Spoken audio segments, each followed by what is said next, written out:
So in this video, I am joined by a special guest, as you can see. I will introduce her properly shortly. We're talking all about empowerment and transformation and all things Scorpio season, but we are diving into looking at Alison, my guest, her journey to astrology as well along the way. So for anybody who doesn't know me, I'm Emily from Emily Lunar Astrology. I'm an astrologer and intuitive tarot card reader.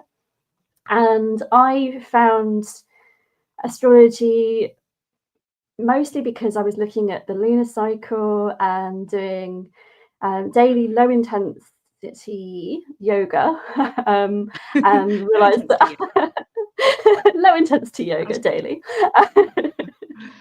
And realized that I wanted to dive deeper into the lunar cycle, and then astrology came along. And then I found that actually I could help other people with it. So what I help other people do is to tap into their innate gifts and find more compassion and healing within themselves and heal any different polarities and things they might have, using astrology as that lens.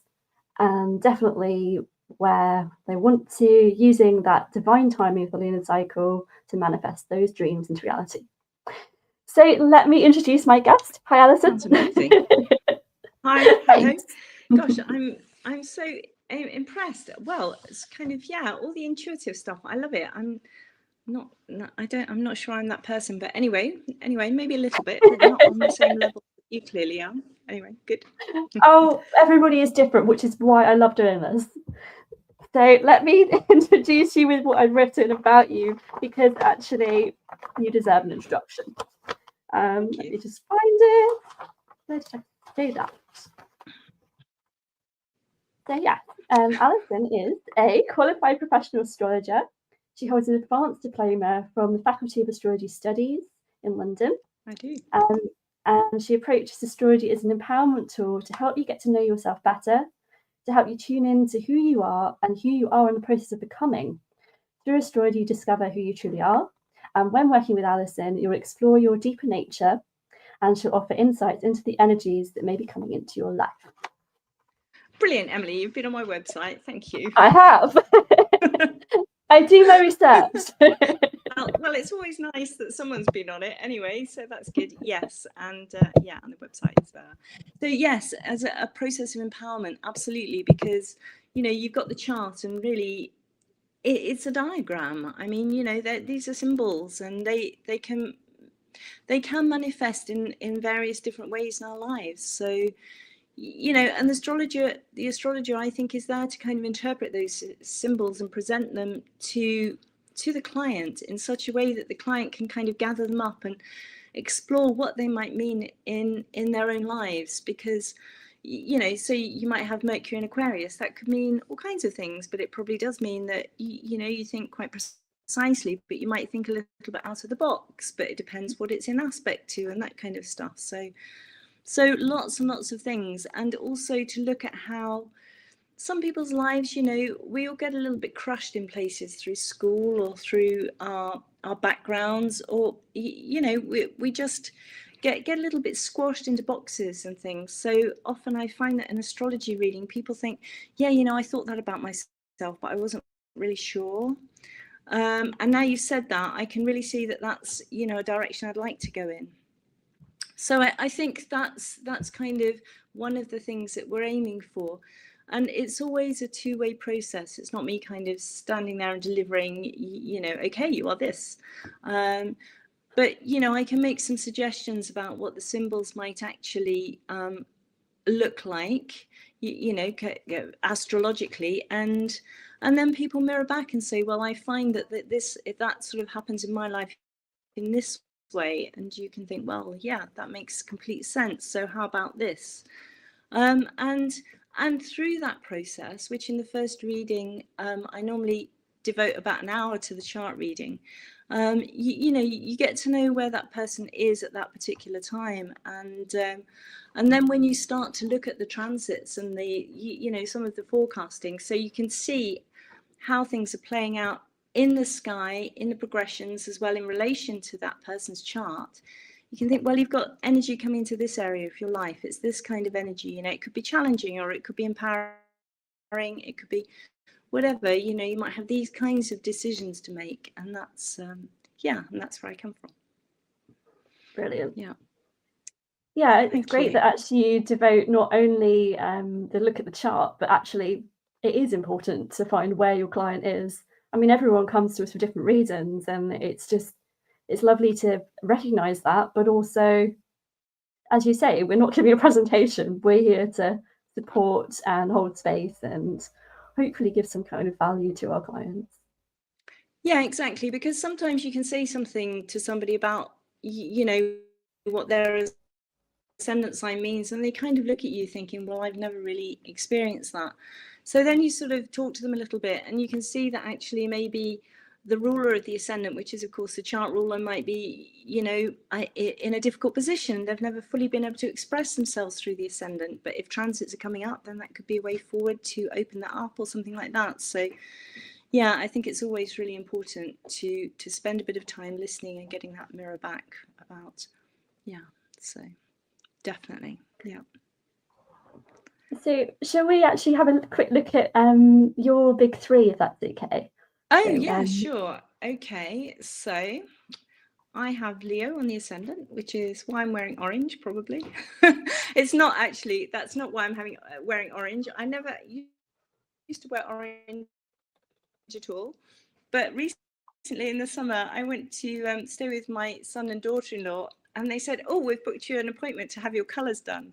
So that was really exciting. I'd always wanted to have my colours done because obviously Leo, I'm quite vain, and it was really but that was another really empowering thing actually. So, and I thoroughly recommend it. So apparently orange is good on me, and I would never have thought it, because I was a bit like, oh, I'm some Pisces, so I need to wear turquoise, I need to wear mauve, you know, and okay, turquoise and mauve are good too, but actually maybe the orange does help me shine a bit more, so that's quite nice. Yeah, so Leo ascendant, and then I've just said some Pisces, so that puts the sun in the 8th. So yeah, so it's kind of like, you know, here I am out the front, and then actually, well, I'm really hidden in the 8th, so you'll have to dig a bit deeper if you want to be. But then I've got Taurus moon, you know, so probably even though I'm a Pisces, I will remember to show up. You know, it's always a challenge with Pisces. Am I going to remember to show up or not? But the Taurus moon is quite helpful, so normally I'm there. Yeah. I mean, today I was gardening, but I set the alarm, so that was all right. I'm always gardening. That's fine. Oh, yeah. Well, that'll probably appease your Taurus moon. Yeah, no, well, the Taurus moon has had, yeah, I mean, I moved, so about nearly 25 years ago, I moved to France with my husband, actually, and we bought this great big house to set up a holiday business and to renovate it and everything. And we're kind of coming to the end of our time here now, and, you know, we are hoping to sell it sometime in the future. But I mean, it's been a fantastic journey, and gardening has definitely been part of it. I mean, it's nature, you know, we're sort of in nature. We're not that far from the town, because we came with our kids as well, you know, and they had to go to the local school and learn French and do all those kinds of things. So it's just like, you know, yeah, you need to get on with this, kids. Yes, of course you can, you know, sort of thing. So it was yeah, it was an adventure, really. You know, the big grounds and the river, we have a river that runs through it.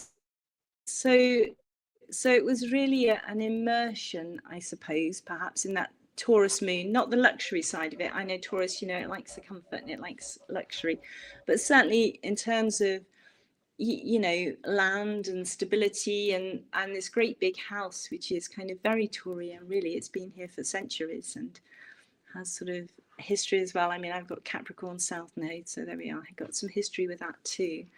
And yeah, I think all of those things, and gardening, and sort of just looking after the house, and then the holiday guests as they come along. And now it's kind of it's kind of evolving into an ecology centre, actually, so where students come as well to study the wildlife and stuff, which is lovely. Wow. It's really nice. And they literally sit there and watch the ants, which we love. They do. I mean, yeah, why not? It's good. Yeah, those ants have been counted so many times. Which is quite funny. Yeah. Yeah. Oh. Yeah. So there we are. Yeah. How amongst all your dreamy Pisces and your Taurus and everything did you actually come across astrology? Oh, well, astrology. Yeah, I mean, that was, yeah, because I'm the person with Mercury in Aquarius. So yeah, so that was kind of there from the beginning somehow, I think, or fairly early on. So my mum has an Aquarius sun. She was quite interested in all that kind of thing. I mean, you know, she not really quite enough to do anything very concrete about it, but she was interested. So there were a couple of books at home, you know, and she was open to that and yoga and those sorts of things. I mean, it's not like it was one of those. This was a very, very ordinary childhood, really. But she was open to that stuff, you know, and so I read the books. So I was interested, and then I just sort of started to find out a bit more about it, I suppose. And then I went to university in London, and there was stuff on then, you know. It was the time, I guess, when Liz Green was sort of just coming in onto the scene, and being in London and being interested in astrology. I remember going to a talk. She participated in a debate, which was kind of in one of the churches, one of the kind of more advanced churches in London, and it was kind of religion versus astrology, and it was completely loaded against it. But she was, I was so impressed with her. She was so good. And I thought, well, I need to have a reading from Liz Green. You know, she's the person I can trust her, because there's always this kind of thing, you know, like, you know, people are like, oh, astrologers are charlatans, and people used to say that back then too, sort of in the 80s. And so I managed to find out through a kind of series of coincidences, because how do you find, you know, there was no internet. How do you work out how to get a reading with Liz Green? Well, you go to some random meeting about, I don't even know what it was about anymore. I think it was some esoteric thing in Hampstead or something like that I turned up to, and was talking to a girl there, and she happened to have Liz Green's phone number, not quite on speed dial, because we didn't have speed dial then, but it was in her book. So Wow. So anyway, so yeah, so that was a coincidence. And so I phoned up, and I made this appointment, you know, for like 6 months in the future. And at that time, I think I was just coming to the end of my uni days and sort of thinking, oh, well, I need to get a job, you know, how am I going to do that? I'm a Pisces, for goodness sake. So I didn't have many great ideas.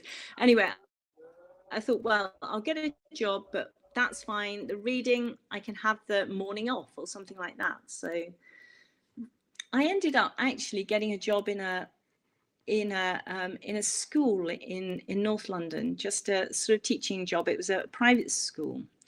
I think actually it was actually a Jewish school. I'm not sure why they employed me. I think I was there, and they wanted me to teach the English part of the curriculum. I mean, I'm not Jewish. I just, you know, but that was fine. It didn't matter. It was interesting. They were an interesting community, I thought. Anyway, so I thought, oh my goodness, you know, now I've got this teaching job. How on earth am I going to go to this astrology reading with Liz Green? I can't just take a morning off my teaching. It's not like it's an office job or something. But anyway, that particular day, it was a Jewish holiday. So perfect. There we go. Done. That's that then. And so I asked her while I was at this reading, which was quite intense, and I was terrified.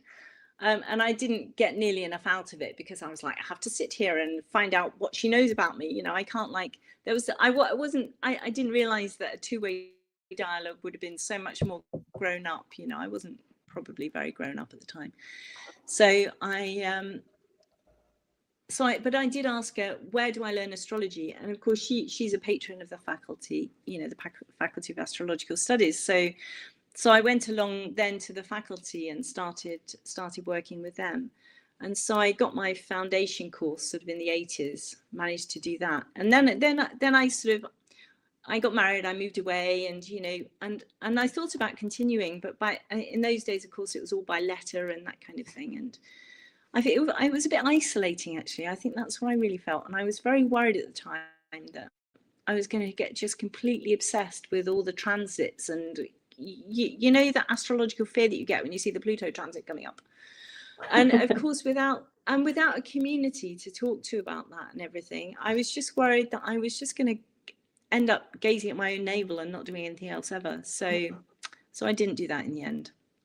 I stopped doing that. I think if I'd have stayed in London and had sort of carried on doing classes, then that would have been fine. But because we'd moved away, it was harder, and I didn't. So that was a bit of a shame. But I sort of had the grounding then, so I could kind of follow astrology and follow the transits and all that kind of thing right from then. And when I did get the opportunity, I did used to go down to London, and there were there were webinars and things like that you could go to just for the day. I think they were CPA webinars, so I managed to go along to some of those. That was quite fun and interesting, and then you got to talk to people a bit and that kind of thing, so that was nice. And then that sort of carried on, and we came to France, and then of course when COVID came on the scene, everything went online. And at the same time, I think there was, I said I got Taurus moon. Well, Uranus would have been going over that moon then. That was Uranus in Taurus. And I thought, okay, well, need to get back to this astrology then. And there it was sort of open to me, so I was able to just carry on. And so it took 3 Jupiter cycles actually for me to get my diploma. That's fine. Wow. But I got there in the end, so that's okay. Yeah. So that's nice. That's a kind of milestone out of the way. That's fine. Put the letters next to my name. That's okay. Great, got that. So, but it's a good training. Yeah. Yes. Yeah, there's lots of different ways that we all end up here. For me, I did actually do the starting part in lockdown as well, but I went to Deborah Silverman's School of Applied Astrology that way, and then ended up deciding, actually, well, this is great as a sort of grounding, but there's not very much technical stuff, and I want a bit more technique and things. And then I found the London School of Astrology, and thought, wow, okay, now I feel like I don't know anything, even though I felt like I knew a fair bit before. Like, oh my goodness, it's like starting from scratch again. Yes. Yeah, and I mean, the London School of Astrology has a fantastic reputation as well. Yes. And loads of great teachers. And I mean, there's so many good astrologers out there. It's it's quite humbling, really. You think you know some stuff, and then you just listen to other people talking about it, and you think, goodness me, yes, I hadn't thought of looking at it like that, or whatever it is. And so yeah, definitely. I mean, being a Gemini, did you study I couldn't just do it once. No, I had to do it twice. From both sides. I mean, so did you study with Frank Clifford? I did, yes. I mean, I've decided to go back through year 3 because I thought, well, I've done all the live classes and things, and I finished it back in June. And then now I've gone through again because 301 has just started. And I'm thinking, well, I love live classes, and I still haven't got round to doing all the notes in the background. And I know I'll never do the assignments because the notes in the background is enough, all the recorded video content. And I'm thinking, if I do all the assignments as well, if I don't finish them, I'll just get frustrated with myself. I mean, it's a huge school of knowledge and discipline as it is.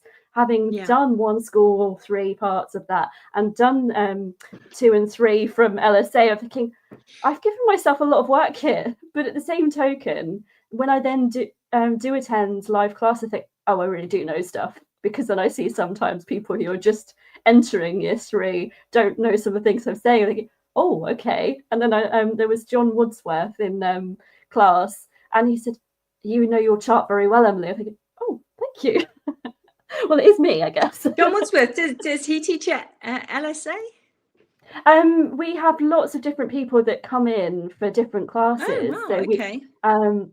Yeah, so we've had Kira Sutherland, we've had John Wadsworth. Right.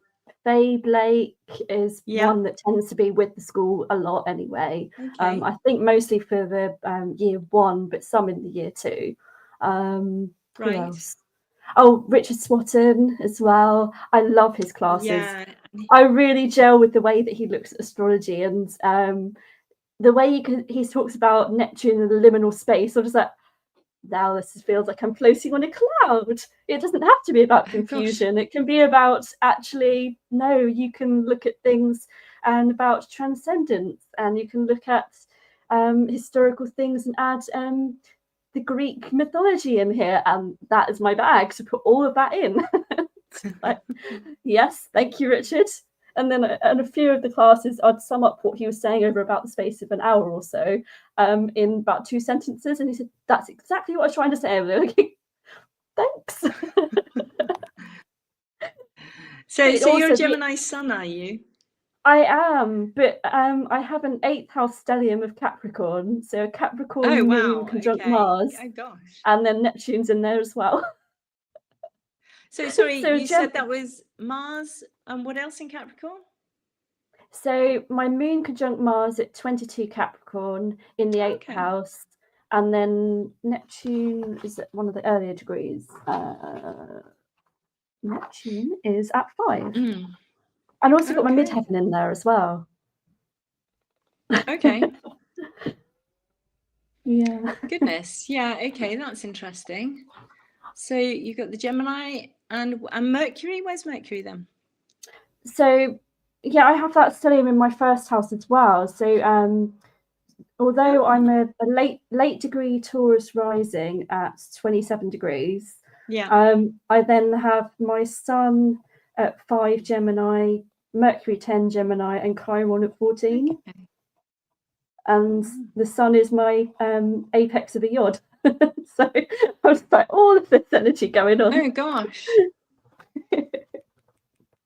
And part of that yod is Pluto in Scorpio in the 6th.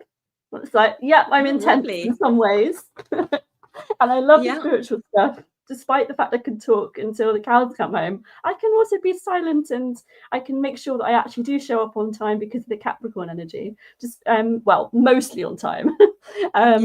Despite the fact that I think I've got all the time in the world up until that point. And then on the day, it's like, well, I've got to be there. Yeah, well, Capricorn energy is good for that. I mean, yeah, we do love the Earth energy. It does keep us grounded. It's true. Mm-hmm. Yeah, absolutely. Yeah. So, well, I hadn't met Frank Clifford until recently, and oh yes, so I was. We were really lucky, actually. So, so you probably know that I started recently. Well, a few months ago now, actually. Terry and I, who we trained together. So. Terry, she's Amethyst Astro Tarot, and we set up a YouTube channel. So that's called The Sky Whisperers, which was Terry's idea. It's a really lovely poetic name. I don't know, not sure anyone will actually know it's to do with astrology, but I mean it's a lovely name, so we're sticking with that. And she's got Virgo Pisces energy as well. So we kind of, we both have Virgo Pisces energy and Leo ascendant. So we sort of bounce off each other quite well. That's fine. And yeah, so we started off doing a sort of month ahead thing, you know, looking at how that was panning out with the lunations and, you know, the planetary shifts and everything. And I actually find that just personally really useful to do that actually with her, and because it sort of focuses your mind a little bit, and you think, oh right, that's coming up, that's on my whatever it is, you know, I really need to have a little look, make sure that you know I either catch that energy or, you know, I'm kind of a little bit prepared for that one. So that's really good. And then I don't know which of us it was that came up with the idea, or maybe it was just when we were brainstorming one day, we said, oh, we must do, and it would be lovely to do another podcast that we release in the middle of the month. And wouldn't it be good to talk to some of these brilliant astrologers that, you know, we're so interested in and we never actually, you know, get around to chatting to. So we sort of have launched that, and we've so far done 3. we've had the most fun, honestly. So we talked to Jolie Knott. She's super interesting, does Reiki and everything. Her journey's been fascinating.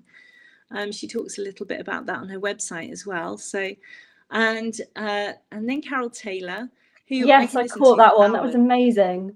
I mean, I absolutely love Carol, and she's just done with Kim Farley, or she's in the process of doing this wonderful sort of set of 3 webinars on death in the birth charts. So Kim's was great, and Carol's was also wonderful yesterday. And I mean, you know, I think the recordings are there because certainly both worth downloading. But I always love Carol because she just talks so much mythologically, and you know, she just has such insight and depth. So anyway, so that was lovely. And she also taught Terry and I, so that's been fun to get interview our teacher. Yeah. And then we were thinking, we thought, well, we'd both love to talk to Frank Clifford, but neither of us really knew him in person. You know, we'd never been with the LSA. So we wrote to him, and he was incredibly generous. He said yes, almost to our astonishment. We're like, oh wow, you know, that's fantastic. Thank you so much. And so yeah, that's where we're sort of. That's how we got on board with that, and he was wonderful. I really liked him, actually. I mean, such huge energy, you know, it sort of bursts out of the screen, and it's just like, wow, you know, this is great. And you can see how he gets so much done and how much written, so much and yes, at the same time, you know, unlike me, who sort of sits there for about half an hour before I can sort of think about a sentence, you know, clearly things come to him and he writes them, and it's just much more, I think it's all much more directed.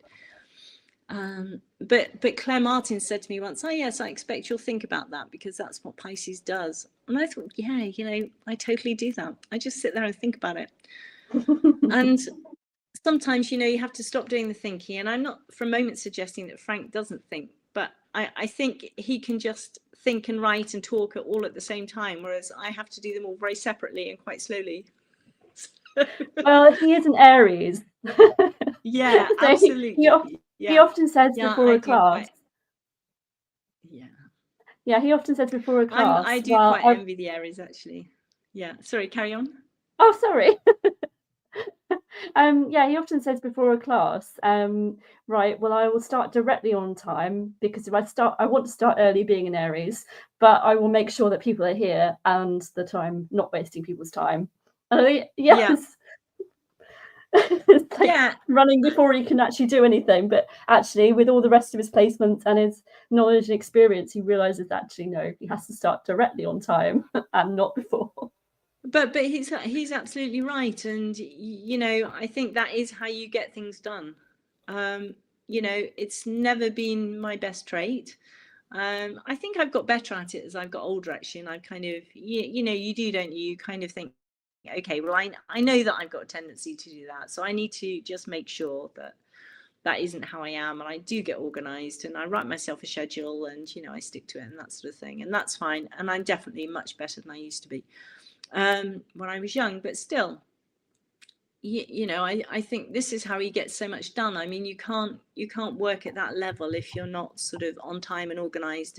But he says as well that he knows how to stop, which I was impressed about, because sometimes you do get people who, you know, just go full on, and sometimes they don't know when to stop, and you know, they don't take that time out. But clearly he seems to value his time out as, you know, just as much as his time on, as it were. And then there's all the philanthropic stuff, which is amazing, really, and is really impressive. And I, you know, it was so good to hear about that, because you know, it's a bit like who was it, Billie Eilish recently, was it Billie Eilish who won that award and gave all the money away?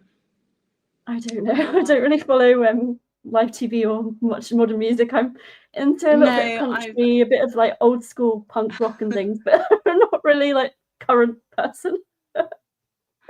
Anyway, yes, who gave away the 11 million and stood in front of, you know, a room full of plutocrats, essentially. Wow. And said, well, I've just done this, what about you then? And, you know, hopefully they all shuffled in their shoes a little bit, you know, Bezos and Zuckerberg and the rest of them. Wow. Yeah. Very good for her. Yeah.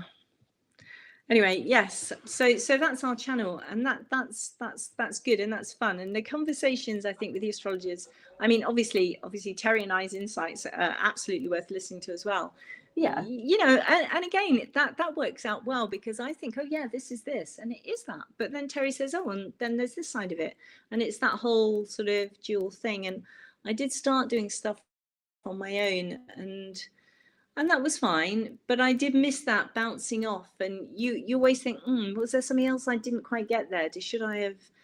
It's better when there's two of you like that. I actually do quite like it. It's better for me anyway. It sort of becomes a conversation, and that works for me. So exactly. Yeah. Yeah. Gosh, I'm talking so much. That's all right. And I was just thinking there's some things I wanted to just like interject with or ask you and that sort of things. Obviously, I've written a load of things to make sure that we gave lots of different value to people with different things. Okay. But yes. So one of the things I was going to ask you then, what was about some insights or moments of transformation or empowerment that astrology and your client work has given you. Would you like to share anything there? Oh my goodness. Yeah, you did message me and tell me to think about this, didn't you? And that's quite complicated. I can't think of moments, actually, I don't think. All I can say is that I think, without any question, astrology has helped me understand and accept who I am, and to work with who I am. And I think that's kind of part of what you try and do with the clients as well, you know. And to get back to that thing we were talking about initially, you know, people quite often say, oh, so I really am like that then. You know, I don't know if you've ever had that, but people have said that to me a few times. So I really am like that. That really is a thing. Or one lady who had no interest in having children, but for some reason, you know, social pressure and stuff, she'd always felt that she should have wanted children. And I said something to her about, you know, gosh, that, you know, super self-reliant, and, you know, maybe your focus is here. And she said, oh, so you know, so children weren't necessarily a thing then. I didn't, you know, I didn't need to have those. And I said, well, you know, of course, if you want to, but well, I mean, she was past that age by that time, but you know, she said, well, I never wanted to, but I always thought that I should have done. I said, well, you know, probably not. Probably that's fine. You know, it doesn't show up as a big thing in your charts. So not everyone wants them. I get that. I mean, I've loved mine, but not everyone wants them, and they're not for everyone. So, but it's things like that, I think, you know, where people think, oh, so that really is who I am, and that really is what I should be doing. You know, I am that person that, I mean, Mercury in Pisces, is that, you know, that's the thing. And Mercury in Pisces, I love when people come to me with that, because that's just that lost sort of, that expressing the numinous somehow. And, you know, and then they think, oh, so that really is who I am then. I have got this way of thinking, and they quite often do coding in computers, you know. It's very interesting. Oh. It's really interesting. Sometimes people with a lot of Pisces do that, because it's almost like they think on a different level. And this isn't particularly me, because I have Mercury in Aquarius. You'd think I should be the computer one. Not necessarily. Yeah, I would have said more Aquarius. Yeah, but often it's Mercury in Pisces that does the coding. Isn't it funny? I think it's so funny. It's just because it's almost like the coding doesn't exist. It's just kind of, so you have to have this almost intuitive understanding of it. You know, this kind of programming thing that you're doing. It's almost not quite programming, is it? I don't even know what it is, but yeah, it's funny. It is funny. I mean, it can of course be Uranus and, you know, Aquarius as well, but sometimes it's that. It's mute, isn't it, Mercury in Pisces? So it's just like, you know, expresses itself a little bit differently, not necessarily with words. So dance or painting or whatever, or computer coding. Okay. Yeah, I have noticed, so people with a lot of the Pisces energy are people that have a lot of the affinity with arts and poetry and things that don't need to have the sort of boundaries of say corporate structure and all that sort of thing. But yeah, I had never really thought of coding to do with them, that kind of energy. That's quite interesting. Well, I think it's particularly the Mercury, really. I don't know. I mean, Yeah. probably to work in somewhere that does, you know, then you need some other energy as well. But yeah, I mean, obviously, yeah, you think about people like Kurt Cobain and Elizabeth Barrett Browning and all the Pisces and, you know, all the poetry and all the music and that kind of thing. But no, it's a weird thing with, I don't know how I got onto this. It's not really, it wasn't really what you asked me. It was about transformational moments, wasn't it? And I was just saying, I think I was saying that, you know, astrology has helped me to understand myself, because if you've got an 8th house sun, I think, you know, which is a bit odd in itself with the Leo ascendant, you know, so they're kind of, what is it that's shining exactly? Or it's not really shining very much, is it? Or something else is shining. I've got Mars on the ascendant too, so that's probably what shines. But after that, a tendency to just kind of bury yourself, which I think perhaps people don't immediately see, because they see you know, they see the orange jumper with the Mars on the ascendant and stuff, and then you think, well, you know, okay, so she'll be this and this and this, and then in the end, you know, I'm not at all. And I mean, so that's so true of so many people, you know, and I think that's what astrology enables you to understand as well, that you've got this ascendant, like yours is that Gemini ascendant, a Taurus ascendant. So where did you say Venus was? Venus is actually in Cancer in the 2nd. Okay, so that's quite self-protective of that Taurus ascendant. So yeah, hence the moon manifesting. Yeah. I see the moon manifesting more to do with the all the 8th house stellium with the Capricorn stuff, because it's kind of, but no, maybe some of the Taurus rising as well. No, you think the more Venus the in Cancer. The Venus in Cancer. Okay. It's the Venus in Cancer, which is the moon thing, ruling all the. Sure. I mean, and then of course the fact that the moon's in Capricorn conjunct Mars makes that, you know, makes that sort of structured and ambitious and all those kinds of things as well, and want to kind of manifest in the world. But really, you know, the chart ruler is super important. So you've got that Venus, which is you know, in the 2nd house, which is about your resources and your values, and very sort of self-protective as well in Cancer, and nurturing and all those things, and fun and imaginative. And, you know, it's a lovely place for Venus, actually, family oriented, you know, likes to find her tribe, which you're kind of doing here through this, and through the whole idea of the moon, which I think is lovely, and the kind of fluctuation. So it's ruled by the moon, which is fluctuating and sort of moody and a bit sort of different and, you know, changeable and everything. And also, you know, it's reflecting other people's light too, isn't it? So it's kind of, you're reflecting back things. Anyway, I think that Venus in Cancer is really important. Yeah. It's the sensitive soul I've always been. Astrology. Sorry? It's the sensitive soul I've always been underneath. But definitely as a child, I was very sensitive. I could cry at the drop of a hat, and people would say, "Oh, why so sensitive?" Well, I've got Venus in Cancer, but I couldn't tell them that because I didn't know it at the time. Yeah, exactly. Yeah. It is really sensitive. Yeah, and of course, well, sort of shuffle sideways. You know, if anyone sort of goes too directly, and, you know, so yeah. It's but that's nice. I mean, it's lots of things as well. It's friendly and bubbly as well, like the waves. It's nice.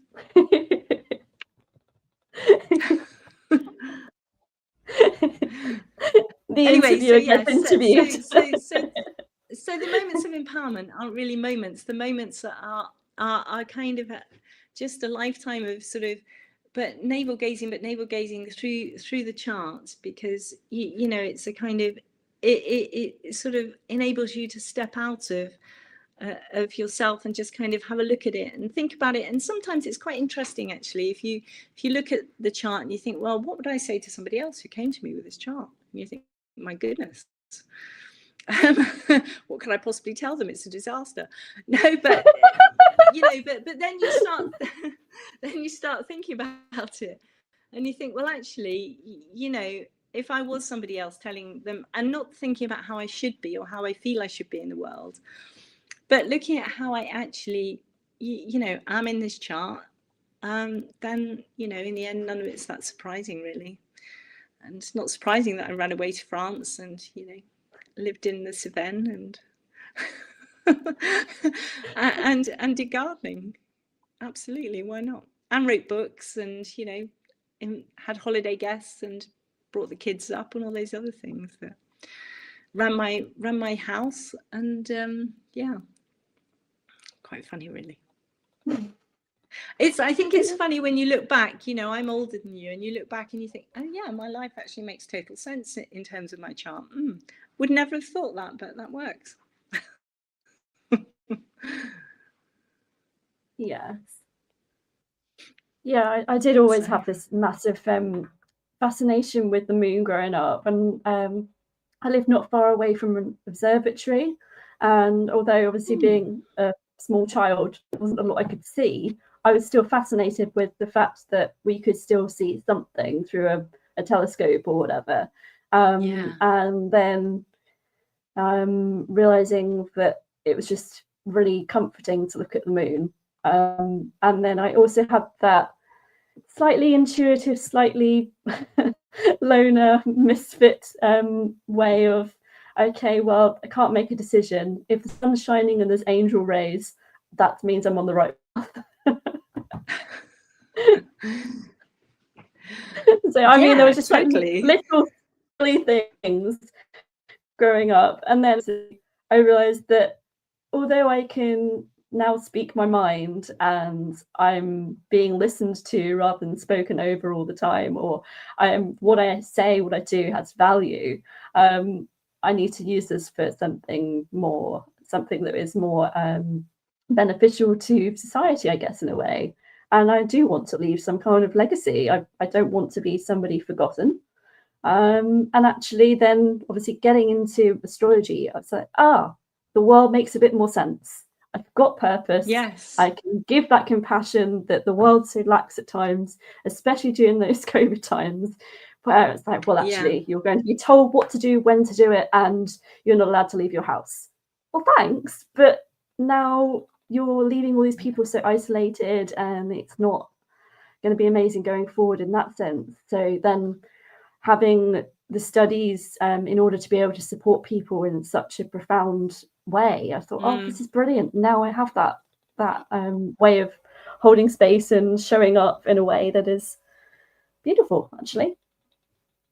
Yeah. And I mean, think about the moon in the tarot. I mean, you're a tarot reader, so I mean, that in itself is, I think that's a fascinating card, isn't it? All that sort of, I mean, well, tell me, what do you think of moon in tarot? Because I'm a bit of a novice with tarot, and I use it, but I only use it for me because I wouldn't dream of doing it for anyone else. I'm just not expert enough. So how does it relate for you, the moon? I wouldn't call myself an expert either, particularly, although I would occasionally. I want to do something more of like an astro tarot, look at somebody's chart, look at their card of the year, and look at a few things like, okay, these are your cards related to your astrology big three, but then let's have a little look for the new moons throughout a year for you. Okay, let's put a card to each one of those, or something along those lines. I haven't done it yet because there's just so many things I'm trying to do. These are the cards related to your astrology big three. Do you mean you pull them, or that there are associations with tarot and astrology? So there are associations. So actually, the moon is in tarot is actually associated with Pisces, which I found strange. But yes, but you can kind of see. Well, I found it strange because initially I thought, well, the moon in astrology, that's to do with Cancer, but in tarot you can see like there's a couple of dogs howling at a moon, and there's a scorpion in the side, and thinking this is really unusual. But actually, a lot of the associations there is actually because there's some kind of fear of what we can't fully see. There's some uneven ground in there. There's a bit of water, and it's kind of there's a bit of fear because people were in years gone by a bit afraid of what the moon was doing because it wasn't always seen. So it's the unseen realm, I guess. Right. Okay. Whereas the sun is that more. Yeah, whereas the sun is the most positive card in the tarot because it gives life to everything, and it's like, we've got the brightness of the sun and everything. But yes, every card of the major arcana has a astrological association to it, whether it is a sign or whether it's a planet. And then the minor arcana is associated with decans in astrology. So I've started doing a decan thing with my friends on here. I've just got the water signs left to do, so the cups and the decans there. But, okay, well, that's interesting. I think Terry might have said something about decans as well. She maybe does decans. Yeah, I think she's done it, and I know her and Sonia. I can't remember her channel name. That's bad, but yeah, they've both done it, and they're good friends as well. Right. Okay. Yeah. No, it's not. It's a different Terry. I mean, it's the same Terry, but it's Terry with her other hat on, or her kind of also hat. You know. So no, when Terry and I talk, we just do the straight astrology, which I think is probably sort of enough for me actually, because there's already so much to explore. That goodness, you know, I mean, tarot's lovely, but it does give you it's different tarot, isn't it? It gives you different insights, I think. So using the two together, that would certainly be interesting. Yeah. And Frank, of course, was talking to us fun. Being a palmist, which was amazing. I mean, and that was so interesting. And he was saying that when he used to teach palmistry classes, I'd love to learn palmistry. Apparently, I mean, because, you know, there's always a lot of women in astrology classes and things, but apparently when he used to teach palmistry, he got a lot more guys because, you know, it seemed like something that was much more concrete to actually look at the palm. It's not like some random symbols in the sky. The palm is there and it's unchanging, you know, you can, it's kind of much more sort of visceral. So, and men were much more into that, which I think is interesting, and I understood that. Yeah, I mean, trying to get guys into astrology is so difficult. My son, when he was quite young actually, and I had various books around the house, and he's got a lot of Mercury in his chart and he read everything. And he came up to me one day after he'd read one of my astrology books. I think it was just a sun sign book, but he looked at it, he came up to me and sort of waved it at me and said, "Mum, do you mind if I don't believe in astrology?"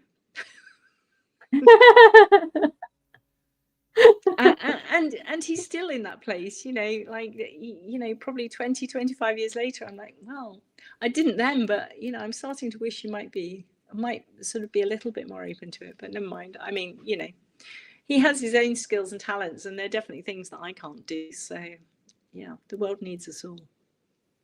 Yes, it does.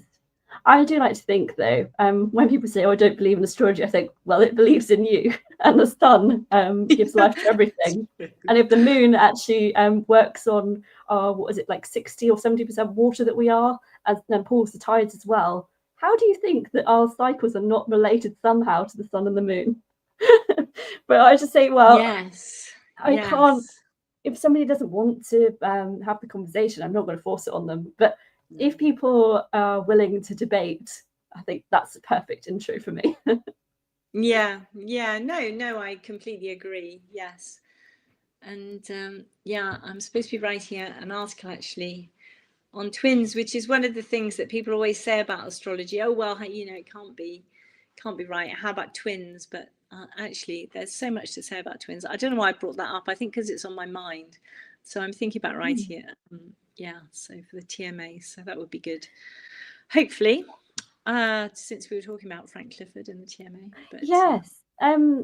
You've written quite a few articles and things in the past, haven't you? I think I have. So I do love writing actually, and that is one of the things I like the most. Yeah. I write books as well. I mean, not astrology books, you know, novels. Oh, wow. But I do like writing articles and things, and I find it easier to I mean, no, I don't know if that's true. I love teaching as well, and I always worry about how I will be able to express myself when I'm talking, and then, well, I don't know. I haven't stopped talking for this last sort of 50 minutes, so I don't know why that is really. But I do. But when I write, then I you know, I get a chance. I don't always have very good memory, so writing, obviously, then I can pause and think, oh well, what was that, and look it up. So I suppose there's that aspect of it, maybe. And then I can kind of structure things quite carefully, and that's fine. I'm good with that. And and it was Victor Oliver, who really was really kind, actually, and gave me a break, and was gave me a chance to do some writing for the Astrological Journal, and then for Stella, is the new one that's online, and that's kind of gone from strength to strength. And I started off just writing. I wrote about twins for that, actually, and then I was interested in Mercury and his role as the psychopomp, which I'm still really interested in. But what's a psychopomp? Psychopomp, well, that's sort of Hermes, when he escorts the souls across to the other world, to the world of the dead. And I was looking at how that appears in the birth chart, because it does appear in the birth chart. Well, in the death chart, rather, I should say. Oh, okay. Sometimes in the death chart, sometimes in the progressions at the time of death. I've looked at it quite a lot, but it starts to get quite sad when you look at all these people that have died. So I'm just, no, I can't do this anymore for a minute. So I sort of paused on that for a bit, but it's really interesting research, actually, because it's about how myth plays out through our lives. And it does. The myth does. The Greek myths, which are sort of essentially, I don't know, sort of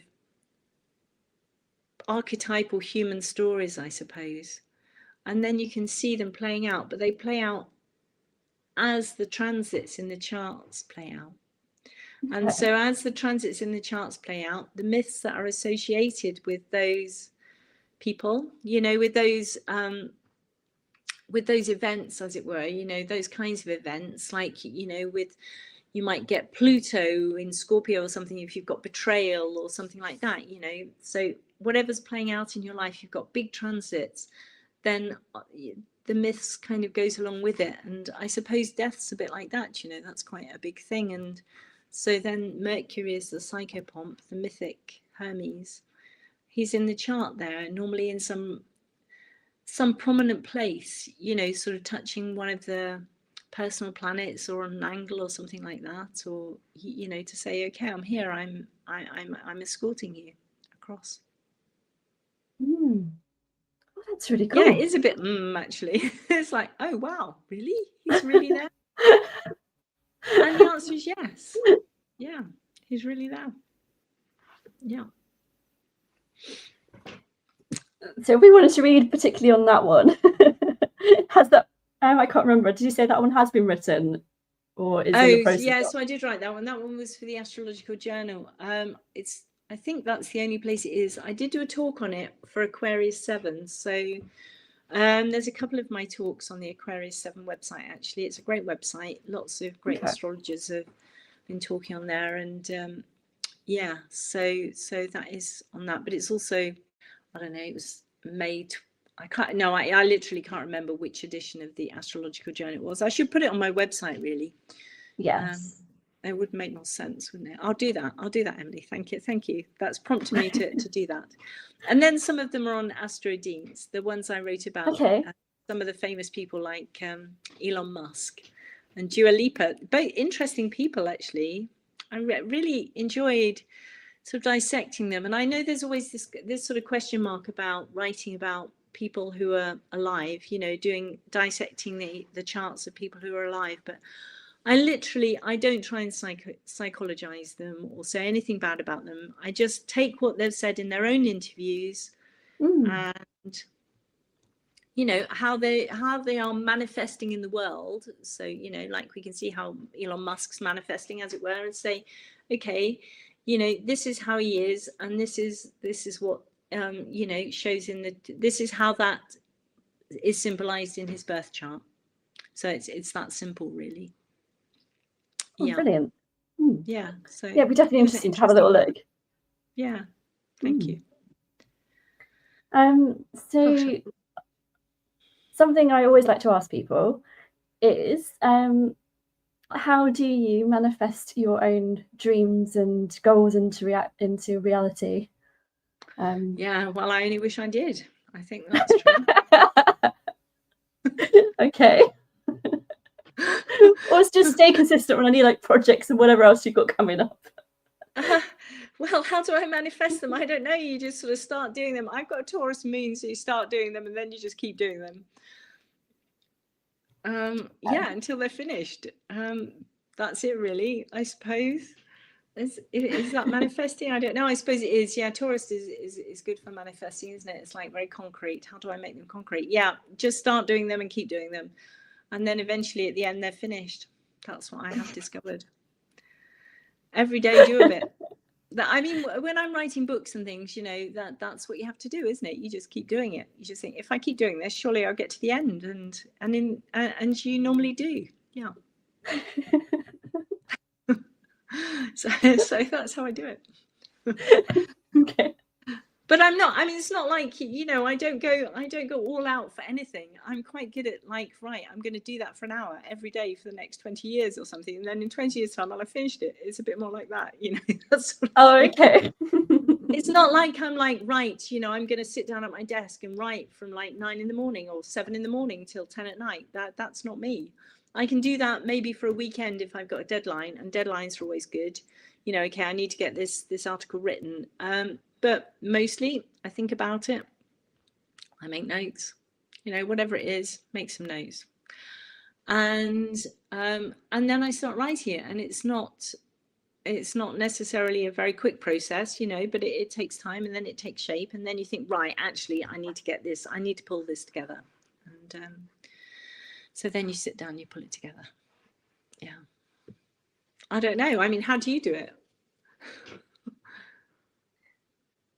Well, easily I can set a few goals and things at each of the like new moons, but then I like to work with the lunar gestation families as well. So like, okay, what did I do at a new moon, say 9 months or so ago? And then, okay, now I can look at the first quarter, and now we're coming up to a full, and then we look again at the last quarter and think, oh, okay, this is really cool. Did something happen? Didn't it?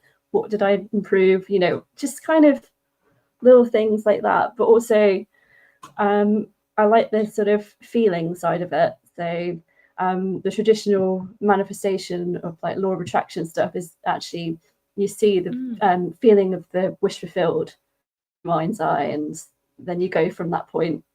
And actually when you're feeling it and you're seeing it as though it's already happened, a lot of the time your mind can't distinguish between what has happened, what is happening now, or what won't. But it's kind of actually your brain is saying it's happening.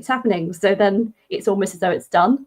But I always take the daily aligned action steps, and I always tell other people that you can't just think something and imagine that it will happen without doing any actions whatsoever. So always doing the daily aligned action steps will help you get close to your goals. Okay, gosh, that sounds so much like what I need. Okay. Well, it seems much more kind of structured than, you know, okay, well, I'm going to start now. I mean, sometimes I do align it with a transit or something, you know, Mercury's going, whatever it is. I mean, like now I'm editing something. So, I mean, quite often it just kind of coincidentally kind of lines up with the transits. So, yeah. Yeah, I guess. Not coincidentally, obviously, synchronistically, I should say. Yes, that's the thing. I think because with the like Pisces energy and stuff, it's kind of like, well, there doesn't need to be the boundaries, and actually you can kind of float together sometimes. Yeah. But then with some of the kind of like Taurus energy and stuff, and the Leo is the courage to get you started, I guess, in a way. Leo is, yes, Leo and Mars on the ascendant are about courage, really. Yeah. Yeah, probably. Yeah. Well, there we go. is there anything else you'd like to add, or anything that you want to share with people? For instance, when will people be able to see your interview with Terry and, of course, Frank Clifford? Oh gosh, yes, thank you. Thanks for asking. Yeah, so that's going to be, I think we release those ones around the middle of the month. So the ones about the year ahead, the month ahead, that's kind of just before the month begins, and normally on a weekend to make sure that people are able to watch, because obviously weekends are easier for people normally. So that will be around the 15th, but it might not be the 15th. It might be more like the 13th, because I can't remember. Probably this weekend, actually. I think Terry's in charge of releasing things. Okay, cool. So, yeah, she's good at that. She's much more on it than me. I write the blurbs, and she's in charge of the technical stuff, which is great. I love that. She's so good. Cool. So people watching or in the future, go check out Sky Whisperer's YouTube channel. Thank you.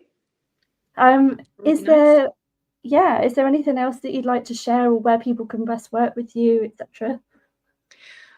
Yeah, well, I've got a website, alisonsastrology.net, actually.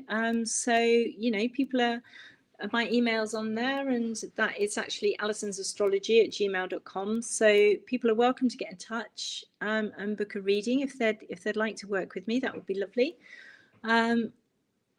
I do enjoy it. I always enjoy it, actually. The one-to-ones are really, really good, and you know, you get to know people, and that's great.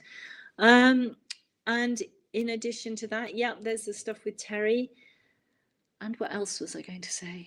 No, I can't remember. Oh yeah, I mean, you can find me on Instagram and Substack too, when I write about the lunations and things. Yeah, so that's good.